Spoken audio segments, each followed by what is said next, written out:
Hello dear students, how are all of you? I hope you all are fine. Students last worksheet जो हमने की थी वो थी वर्कशीट नंबर 61। आज करेंगे हम वर्कशीट नंबर 62। यहाँ आप अपना नाम लिखेंगे, यहाँ आप अपने क्लास टीचर का नाम लिखेंगे। डेट है स्टूडेंट्स आज 15 सितंबर 2020। स्टूडेंट्स आज हम लद्दाख और केरला के बारे में पढ़ेंगे। लद्दाख एक यूनियन टेरिटरी है जो पहले कश्मीर का हिस्सा हुआ करता था, जम्मू और कश्मीर का हिस्सा हुआ करता था। आपको बताना है कि कौन सा आर्टिकल हटाकर लद्दाख को यूनियन टेरिटरी बनाया गया। कमेंट में आप सब मुझे बताएंगे कि कौन सा आर्टिकल हटाकर लद्दाख को यूनियन टेरिटरी बनाया गया था और अब इंडिया में कितने स्टेट्स और कितने यूनियन टेरिटरी हैं, ये आप मुझे कमेंट में बताएंगे। चलिए शुरू करते हैं आज की worksheet. Ladakh now union territory is a cold desert in the mountains in the eastern part of Jammu and Kashmir. जो लद्दाख है वो एक बहुत ही कोल्ड डेजर्ट है which is situated in eastern part of Jammu and Kashmir. It is covered in snow for a large part of the year. ज़्यादातर समय बच्चों ये स्नो से कवर्ड रहता है।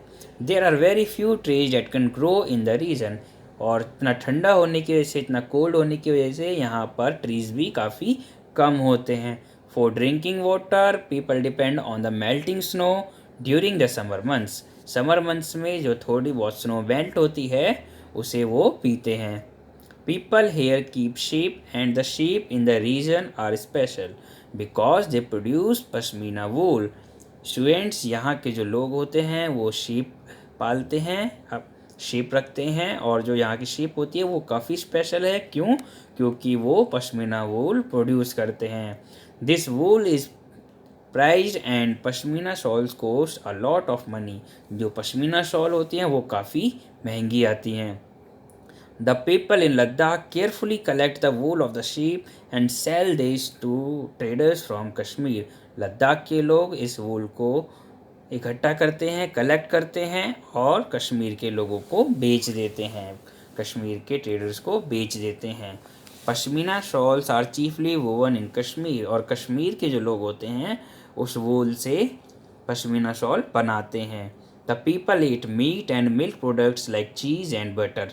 यहाँ के लोग मिल्क और मिल्क प्रोडक्ट्स लेते हैं, मीट खाते हैं। Each family own some goats, cows and dzos yak cows. हर फैमिली के पास कुछ गोट्स, काउज और याक होती हैं। ठीक है स्टूडेंट्स, चलिए मूव करते हैं। अब हम थोड़ा केरला के बारे में पढ़ लेते हैं। स्टूडेंट्स जो केरला है, केरला स्टेट इंडिया के साउथ वेस्ट पार्ट में पड़ता है और ये एक काफ़ी डेवलप्ड स्टेट है। यहाँ की लिटरेसी भी काफ़ी अच्छी होती है, पर कैपिटा इनकम भी काफ़ी अच्छी है।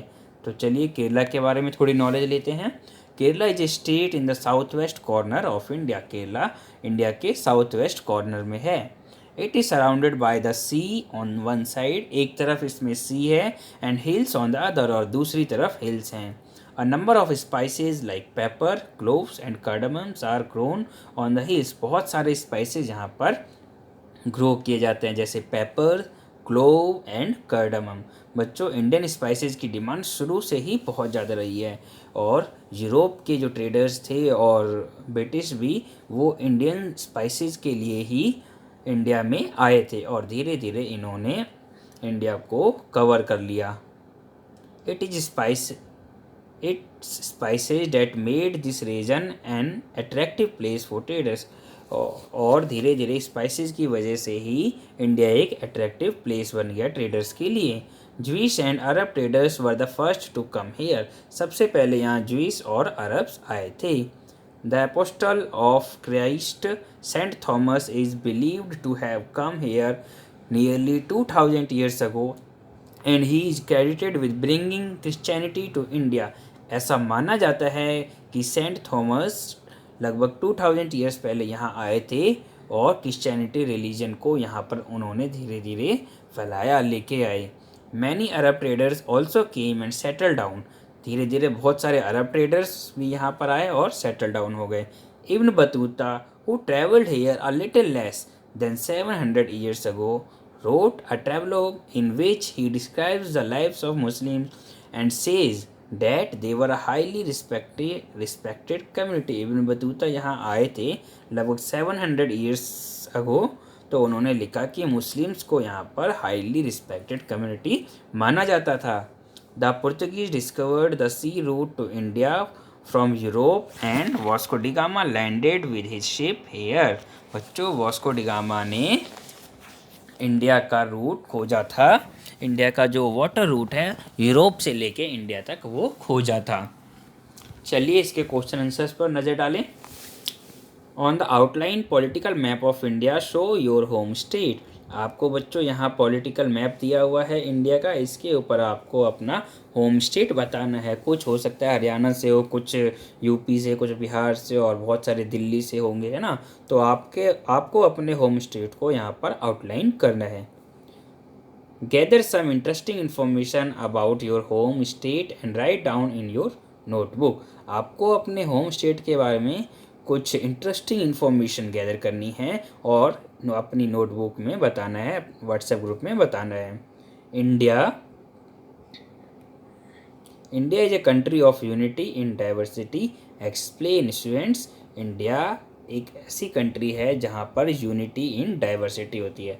यहाँ पर डाइवर्सिटी भी है लेकिन साथ साथ यूनिटी भी है. अलग अलग कास्ट के, अलग अलग रिलीजन के लोग, अलग अलग लैंग्वेज बोलने वाले लोग यहाँ पर मिल जाएंगे आपको, लेकिन साथ ही उनमें यूनिटी है इमोशनल लेवल पर. इमोशनल टच है सब में एक दूसरे को लेकर, ठीक है. और वो सब एक दूसरे को एक कंट्री का मानते हैं और एक दूसरे के लिए इमोशनल लेवल पर अटैचमेंट फील करते हैं. आई होप आपको ये वर्कशीट अच्छे से समझ में आ गई होगी, और अगर फिर भी कुछ डाउट है तो आप क्लास टीचर से या व्हाट्सएप ग्रुप में पूछ सकते हैं. Thank you.